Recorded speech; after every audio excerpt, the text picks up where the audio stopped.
I want to take a moment to begin this video and talk about this struggle we're having with this channel.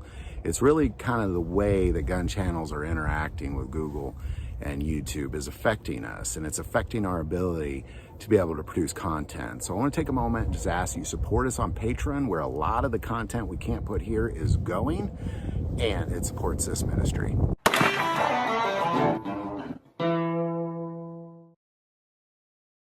Today we're going to specifically be addressing myths of concealed carry, because a lot of times people go out and they have an idea of what it is they're looking for in a handgun or how a situation may play out, and you always hear people arguing what's the best caliber, what's the best holster. You know, there's a lot of myths out there, and that's specifically what this video is about, is addressing the myths of concealed carry and really winning the fight. So the first one we're going to talk about is gun caliber. Now, caliber, of course, does matter, but when it comes down to it, when people bring up the concept of stopping power, there's really no such thing.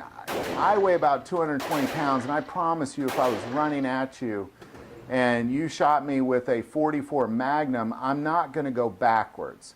I'm only going to keep going forward. It's just the laws of momentum. These are very specific physics laws that you learn in basic physics.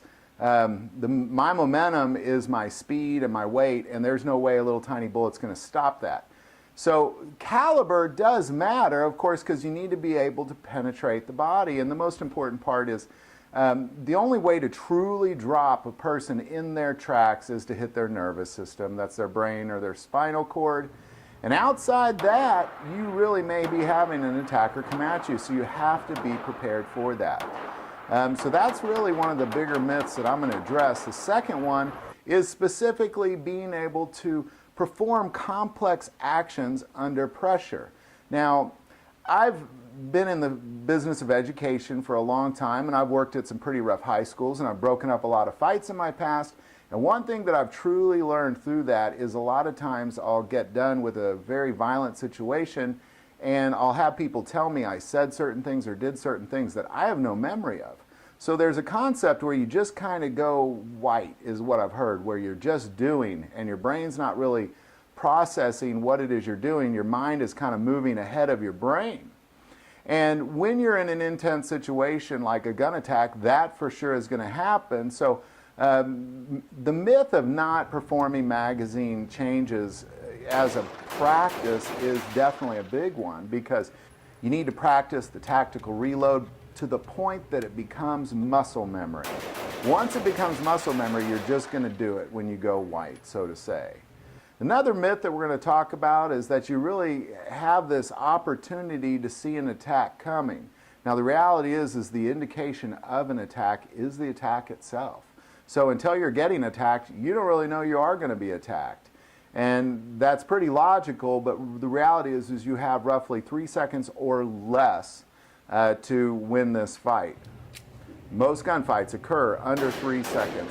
So you need to be able to draw and get a couple shots at the target in under 3 seconds. And this is something you should practice regularly. So these are the myths that we're talking about. So we're going to address again caliber, first of all. Now, caliber, it does matter. I don't want to suggest that it doesn't matter. But the reality is let's say you're carrying a .44 Magnum. The frame of mind of a lot of people that carry that is they think that this will be one shot, I'm done, this is all I need to pull off, because it's such a big bullet, it'll take down an elephant. And a .44 Magnum very well may take down an elephant if you have a very precise shot. And that's really the point I'm trying to get to, is if you don't have a precise shot, it really doesn't matter what kind of caliber you're using. So if you can get a precise shot with a .22 long rifle, so be it.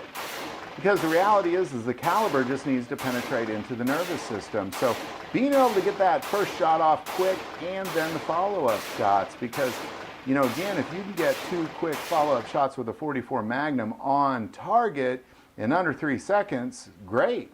But if you can't, then a .44 Magnum's not for you. You need to be able to use the gun and the caliber that will allow you to get a couple shots on target in under 3 seconds.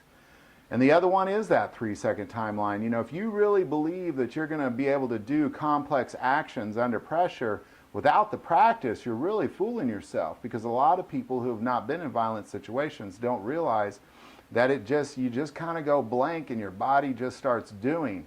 And if your body has the muscle memory to perform complex actions, then that is going to be what your body does under duress.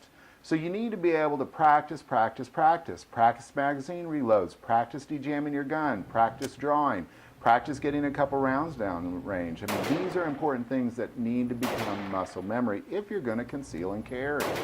Suggesting that not practicing these things is really a big mistake, and saying that you don't need to is, of course, a big myth that you need to just get rid of right away.